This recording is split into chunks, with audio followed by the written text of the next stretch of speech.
Praise be to God. Yeah. God is good. All the time. And all the time. God is good. I thank God for giving me an opportunity to be in this house today. From Monday, God has been speaking through me. And like I said, in the course of the week, the word that I'm bringing is not my word, but the word of God. Bwana Yesu asifiwe. Amen. Na hili ndilo neno ambalo ameliweka katika moyo wangu nililete katika hili kanisa la hapa hii church. Na wewe uliofika mahali hapa, hili neno ndilo Mungu ameweka ili maisha yako yaweze kubadilika. Bwana Yesu asifiwe. Lakini yatabadilika wakati utakapolishika hili neno na kuliweka katika practice. Bwana Yesu asifiwe. Maneno mazuri yanazungumzwa kwa maisha ya Wakristo. Very good messages from God. Maneno mazuri ambayo yametoka kwa Mungu. Lakini wasikilizaji wanaposikiliza, wanasikia na wanayaacha katika kanisa. Hayafanyi chochote katika maisha yao. Let me tell you this. If you hear the word of God and you do nothing about it, then it will be like just wasting your time. Bwana Yesu asifiwe. Kwa hivyo mambo niliyoyazungumza na mambo uliyoyasikiliza, lazima uangalie nitafanya nini na hili neno liweze kunifaidi. Bwana Yesu asifiwe. Siku ya Monday nikasema Mungu anapendezwa na kujibu maombi yetu. Bwana Yesu asifiwe. Siku ya Tuesday nikasema Mungu knows what is best for you. Bwana Yesu asifiwe. Na nikasema ya kwamba Mungu has what is best for you. Bwana Yesu asifiwe. Na nikasema ya kwamba God wants the best for you. Bwana Yesu asifiwe. Siku ya Wednesday nikasema lazima tunyenyekee, lazima tuache dhambi, lazima tutubu. We must break down before God for him to hear our prayers. We must humble ourselves. We must return to God with all our hearts. Bwana Yesu asifiwe. Na nikasema hili ni kwa kila mtu. When we talk about prayer and fasting, we are humbling ourselves before the Lord so that God may hear and answer our prayers and deliver us from our situations. Bwana Yesu asifiwe. Siku ya jana nikasema ya kwamba katikati yangu na Mungu kina kizuizi ambacho ni kizuizi kikubwa zaidi, kinafanya Mungu asisikie maombi yangu, na hiki kizuizi nikasema ni dhambi. The only barrier that will hinder God or will hinder God from hearing or answering your prayers is sin. Bwana Yesu asifiwe. Na nikasema ya kwamba Mungu anasema John tusikizane. Anasema mkono wangu sio mfupi usikuokoe. Masikio yangu they are not dumb yasisikie kilio chako. Lakini dhambi imeweka kizuizi. Dhambi zetu imekuwa a big barrier so that God may not answer our prayers. Na nikasema it is not about how much you pray. Mungu akasema Isaiah chapter 1, it is not about how much you pray. It is not about how much you come to church. It is not about how much offering you give. It is about the cleanliness of your heart. Bwana Yesu asifiwe. Hii inategemea usafi wa moyo wako. Bwana Yesu asifiwe. Na siku ya leo nimekuletea ni mambo gani yanapofanyika ama yanayotokana na kumtafuta Mungu. What are the benefits or what are the results of seeking God? Ni mambo gani yanatendeka katika maisha ya Mkristo wakati amejitoa kumtafuta Mungu? Bwana Yesu asifiwe. Siku ya Tuesday nikasema you must start a journey of seeking God. You cannot go to God like the way you are going to the ATM. Nikasema tunaendana kwa ATM wakati tunatafuta pesa. Tukienda tukitoa pesa tunaachana na ATM. Hazina maana tena. Nikasema hiyo ni tabia mbaya. Nikasema when you come to God, be ready to start a journey of seeking God. Bwana Yesu asifiwe. Ukitaka kumpata Mungu katika maisha yako, lazima uanze safari ya kumtafuta Mungu. Kwa sababu ni safari. Nataka tufungue katika kitabu cha Ayubu Job chapter 8. Bwana Yesu asifiwe. Ni mambo gani yanayofanyika katika maisha ya Mkristo anapojitoa kumtafuta Mungu? When Job was undergoing the suffering, wakati watoto wake walikufa wote, wakati mali yake yote iliharibika, wakati mambo yote yalienda mrama, mpaka mke wake akamwambia si ulaani Mungu ukufe, hata marafiki wake wakakuja, mazungumzo yalianza. Na haya mazungumzo yalikuwa serious. Bwana Yesu asifiwe. Na haya mazungumzo yalikuwa yanahusiana, huyu mtu wa Mungu Ayubu anaweza kutoka katika hii shida aje. Na hao marafiki wengine wakakuja wakaongea maneno ambayo yalikuwa ya uongo kuhusu Ayubu, kwa sababu the Bible says Job was a righteous man, lakini wengine wakazungumza maneno ambayo ni ya kweli. Na katika hiki kifungu cha Job chapter 8 kuna huyu mzee anaitwa Bildad. Bwana Yesu asifiwe. Bildad alikuja akazungumza na Ayubu, na mambo aliyozungumza na yeye yalikuwa maneno kamili. Bwana Yesu asifiwe. Na ndio maana ukisoma mstari wa kuanzia mstari wa 5, but if you will look to God and plead with the Almighty, if you are pure and upright. Bwana Yesu asifiwe. Jana nikasema lazima tusafishe mioyo yetu. And even now, he will rouse himself on your behalf and restore you to your rightful place. Bwana Yesu asifiwe. Huyu ni mtumishi, huyu ni ndugu aliyekuja akazungumza na Ayubu. Ni jambo gani atakalolifanya ndio maisha yake yaweze kubadilika, atoke katika hii shida. Na hii maneno ni ya kweli, inazungumza na sisi. Bwana Yesu asifiwe. Na Biblia inasema when you will look, but if you will look to God, kama utamtazamia Mungu, kama utamtafuta Mungu. Biblia ya Kiswahili inasema hivi.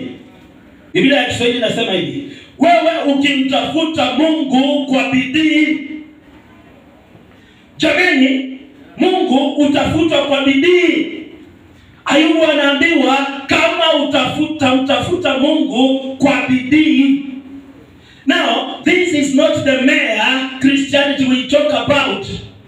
This is putting much effort. Umeanza safari na Mungu, umeanza kumtafuta Mungu na unatia juhudi kumtafuta Mungu. You are not just loitering in church. You are not just idling in prayer. You are serious with what you are doing. You are coming to lunch hour seriously to seek God. Mtumishi akamwambia Ayubu, kama utamtafuta Mungu kwa bidii. Na nikawaambia ya kwamba Mungu utafutwa. God is sought. There are things nasema ni za utoto. Ati kanisani tunakujanga saa ngapi na kuja umechelewa. Hizo ni vitu ambazo you should not be arguing with. Ati choir sijui nini, practice sijui nini, you are still complaining. Tulitoka huko kitambo, tunamtafuta Mungu kwa bidii. We are not complaining about what to do and what not to do. Some Christians in church are still asking, hizi lunch hour, hizi revivals, hizi things zimekuwa too much. We are not talking about that. Tumeanza safari ya kumtafuta Mungu kwa bidii. Na mtu ambaye anamtafuta Mungu kwa bidii haulizi ni mavazi gani napaswa kuvaa kanisani, nikivaa trouser kwa kanisani nitakubalika. Hizo ni vitu za kishetani au za mtoto. You should not be asking mambo ya kwamba nikivaa hivi nitapendeza kanisani. Those are things of people who are not even started the journey of walking with God. Tulitoka huko kitambo, tulianzisha safari ya kumtafuta Mungu kwa bidii. You are not waiting for the pastor to tell you come for lunch hour. You are devoting yourself. Unauliza masaa ya lunch itafika aje nikuje kanisani nimtafute Mungu. You are not being forced to give offering. Unatoa sadaka kwa bidii. Bwana Yesu asifiwe. Amen. Na leo siku ya leo nimekuja kukuambia ya kwamba you must make effort to seek God. Ayubu akaambiwa, ukimtafuta Mungu kwa bidii na kumsihi huyo Mwenyezi, you are seeking God and you are pleading with Him. Bwana Yesu asifiwe. Amen. You are pleading with God. Umefika hali ya unambebeleza Mungu. You are pleading with Him. Unamsihi Mwenyezi Mungu, come and save me. Come and intervene in my situation. You are, in fact, our when we are praying and fasting, you choose to fast for that situation. Unachagua ya kwamba ninaenda kupiga magoti mbele ya Mwenyezi Mungu. Unamsihi Mwenyezi Mungu kwa sababu uko na shida. Unataka Mungu atatue mambo yako. Unataka kumuona Mungu. You are not being forced. In fact, you are coming to church at 6. When service inaanza saa 2, unakuja kanisani, unamulilia Mungu, unamwambia Mungu, nakusihi sikiliza kilio changu. Mungu, nakusihi sikiliza maombi yangu. Mungu, nakusihi kuja uniokoe. Biblia inasema if you will plead with God. What does the Bible says? The Bible says ukiwa wewe usafi na mwelekevu, Biblia inasema if you are pure and upright. Badala nikasema dhambi inazuia maombi. You don't need to be reminded that you need to repent your sins. You know, na lazima nijisafishe, nijitakase, niachane na masengenyo, niachane na chuki, niachane na rebellion. You are not, your heart is pure. Wewe machoni pa Mwenyezi Mungu unajitakasa, unajisafisha, umetubu makosa, and now you are upright. Bwana Yesu asifiwe. Na nikasema righteousness is a basic when it comes to seeking God. Holiness is a basic when it comes to seeking God. If you are pure and upright. Wapendwa, tuache kung'ang'ania vitu ambazo hazisaidii. Tuache kuuliza maswali ambayo hayasaidii. Wacha kuuliza mambo ambayo yakusaidii. Tengeneza moyo wako. You must rush. You must run for purity. You must seek purity for your heart. Hauambiwi na mtu enda ukaoge, unajichukulia nafasi unaenda unaoga, usikuwe mchafu. That is the same way the Bible is saying, wash your hands, clean your heart, because Mungu anapenda pure heart. You don't need to be reminded that hizi usikuje pombe, usiende ukafanya hivi. You don't have to be, you must seek it. The Bible say if you are upright, if you are pure. Sikiliza. Jambo la kwanza linalofanyika when you fulfill this, Biblia inasema then even now he will rouse himself on your behalf. Bwana Yesu asifiwe. Wakati unapomtafuta Mungu kwa bidii, wakati moyo wako ni safi na mwelekevu, wakati umechukua wakati wako na kuomba, Biblia inasema Mungu atasimama kwa niaba yako. God will rise on your behalf. And this week I am praying, may God rise on your behalf. Mungu anasema usikilizane na hiyo shida. Nimechukua hiyo nafasi, nitatue hiyo shida kwa niaba yako. God says, I have come so that I might handle this situation for you. Mungu anasema, mchungaji, nimechukulia hili kanisa, nitalipigania, nitaliongoza, nitaliinua on your behalf. This is what happened when Jehoshaphat was surrounded, na akachagua kupiga magoti na kuita watu wakafunga na kuomba. Roho wa Mungu akashukia mmoja wao katika makutano, akamwambia, hivi ndivyo Mungu anasema, I have come to fight this battle for you. The battle is mine. It is not yours.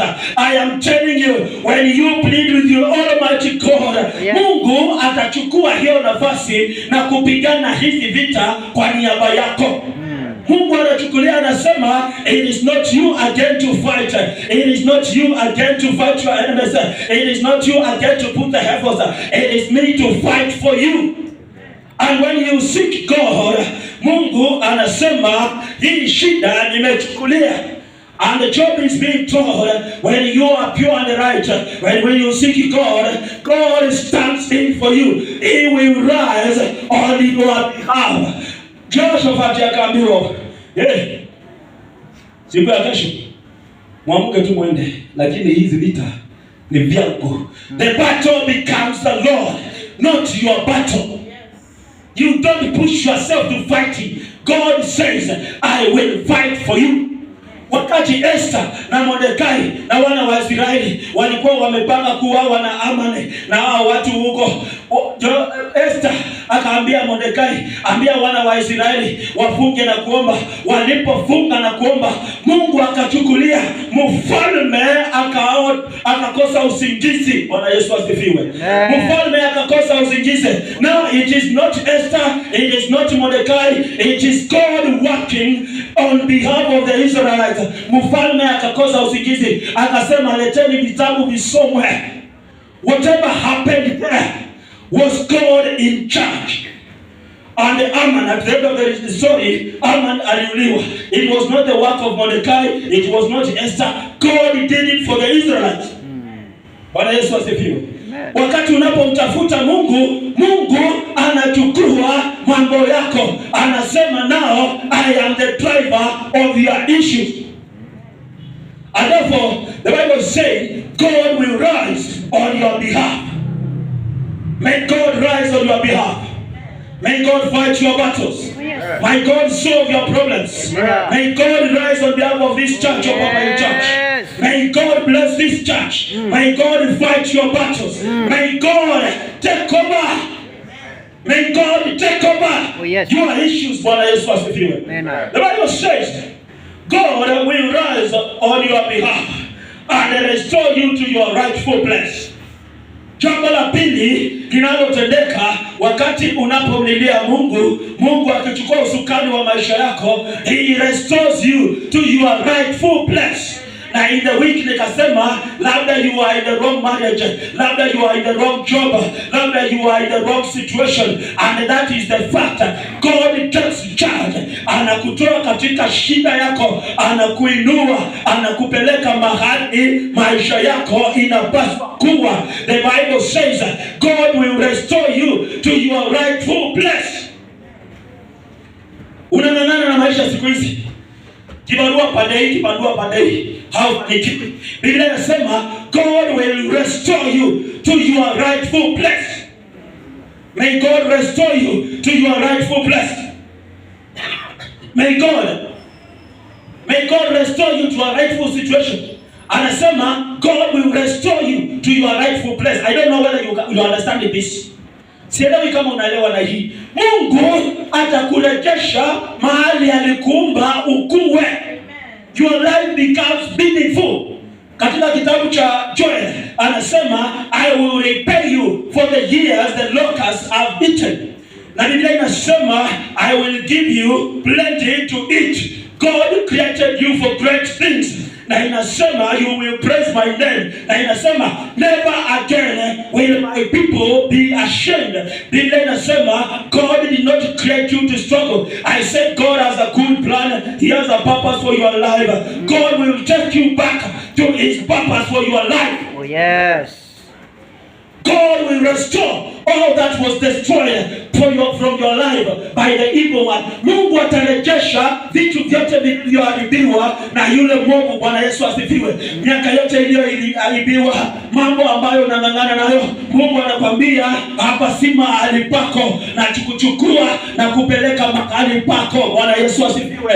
I take you from where you are, I take you to your rightful place. God is saying, God is going to restore you to your rightful place. Labda utaelewa kesho.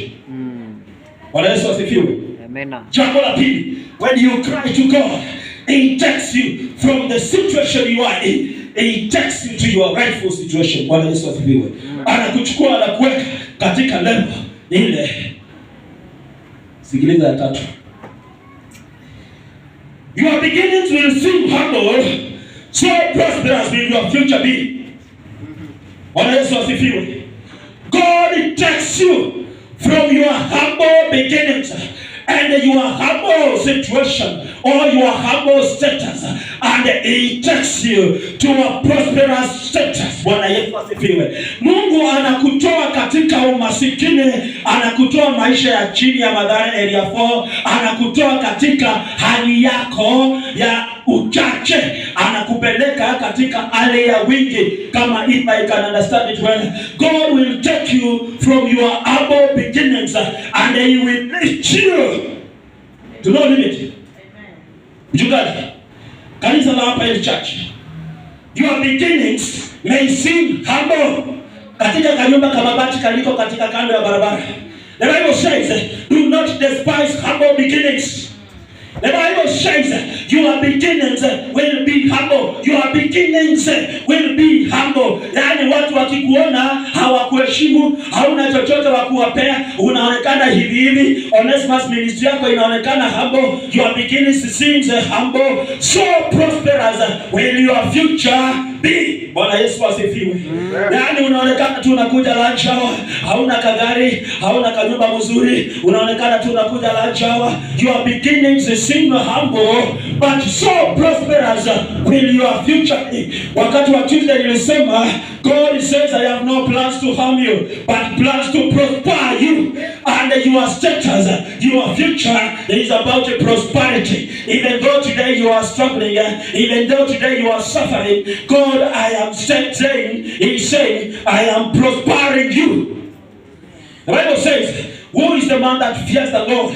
He will instruct him in the way chosen for him. He will spend his days in prosperity. That is Psalm 25. God created you for prosperity.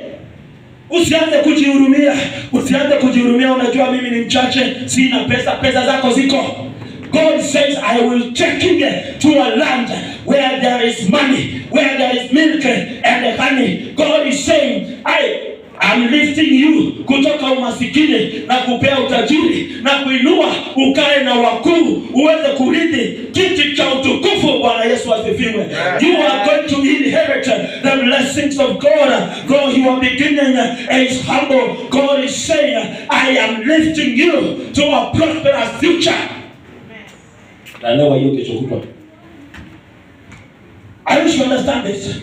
Mchungaji, God is saying, I am taking you from this kanyumba, I am taking you to a bigger mansion, a bigger current throne.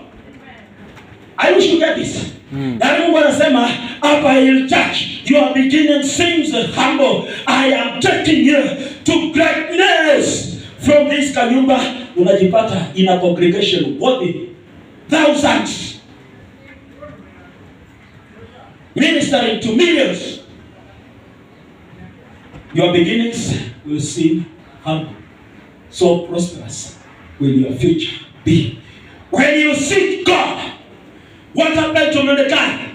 He was just another guy in the palace. He was walking just around the palace gate. When Esther said, pray and fast, Mordecai was just there. Alikuwa anapita hapo. Amani anaona huyu mtu anainamii. Anasema wewe ni kwa nini hauinami? Akapanga kumua. What happened when all they finished praying? Mordecai, from that man who was to be destroyed to the vice president, to the second in authority. Ametoka kuzunguka kwa gate, amepangiwa kuua. Mungu akamuinua. He was the second in authority in a foreign land. Your beginnings will seem humble, so prosperous will your future be. Amen. What happened to Joseph? Kajama kengine kamechukuliwa, kameuzwa slave. Bwana Yesu asifiwe. Ni hapo kametupwa kwa shimo na ndugu zake. Kameuzwa slave, kameenda kwa Potiphar. Mke wa Potiphar anataka kupashika. Kamechukuliwa, kamelekwa korokoroni. Humble beginnings. What happened? Second in command in a foreign land, Egypt. Your beginnings will seem humble, so prosperous will your future be. What happened to Daniel? Daniel decided to pray every day, 3 times a day. He was praying. Mpaka hata wale walikuwa wanafanya kazi na yeye wakasema huyu jamaa lazima tummalize. Huyu jamaa lazima tummalize. Wakapanga, akachukuliwa, akaenda akapelekwa katika tundu la sindano kwa sababu huko ni foreign land, hana nguvu tena. What happened when he came out of that pit? Your beginnings will seem humble, so prosperous when your future be. Bwana Yesu asifiwe. May God lift you. Bwana Yesu asifiwe. May God lift you from your little or humble beginnings. Bwana Yesu asifiwe. Amen. Let's go to verse 21. God will fill your mouth with laughter and your lips with shouts of joy. Jambo la nne linalotafanyika kwa mtu anayemtafuta Mungu, Mungu anajazwa Mungu anajaza kinywa chako with laughter. Bwana Yesu asifiwe. Kwa sababu maombi yako yamejibiwa. Sasa hauhangaiki tena na magonjwa. Sasa hauhangaiki tena na kukosa kazi. Mungu anajaza kinywa chako with laughter. You are not worried anymore. You are loving and you are linked with shouts of joy. You are linked with shouts of joy. God takes you from a situation where you are crying, where you are weeping. Mungu anakutoa kwa kilio, anabadilisha lugha yako. The Bible says he put a new song in my mouth, a song of praise to my God the Father. Mungu anabadilisha lugha yako. Kilio chako kinabadilika kuwa kicheko. Mahangaiko yako yanabadilika kuwa thanksgiving. Amen. I wish you understand this. Yani today you are crying because of the situation you are in. The Bible says in verse 21, he will fill your mouth with laughter. Yani Mungu ataweka kicheko katika kinywa chako. And your lips with shouts of joy. You are no longer worried. You are saying praise the Lord. Watu wanakutana na wewe ukismile na wanakuuliza ni nini? Wanasema Bwana ametenda. Unasema Mungu ametenda. Ukisema Mungu ametenda, what does that mean? Shouts of joy. Unatoka katika maisha ya kulilia ati maisha kidogo kidogo, you are saying praise the Lord. Wako manana Mungu kwa ngai brother. Bwana asifiwe. Bwana ngai kete. Bwana ametenda. Bwana Yesu asifiwe. When you seek the Lord, ukimtafuta Mungu kwa bidii, anabadilisha lugha yako. Anabadilisha hata vile unaongea na watu. Kama ulikuwa unaongea ati nisaidie, unasema unauliza, unataka nikusaidie na nini? Naweza kukununulia lunch leo. Si ati ninunulie lunch. Unataka tukakule ka lunch wapi? Because God has changed your language. Wapendwa, wacha niwaambie, when you seek God, anabadilisha lugha yako. Bible says, God, he will fill your mouth with laughter and your lips with shouts of joy. Na ninapomalizia, Bwana Yesu asifiwe. The Bible says, God will put your enemies to shame and their tents will be no more. That is the point, fourth point. Ukisoma verse 32, your enemies will be clothed with shame and the tents of the wicked will be no more.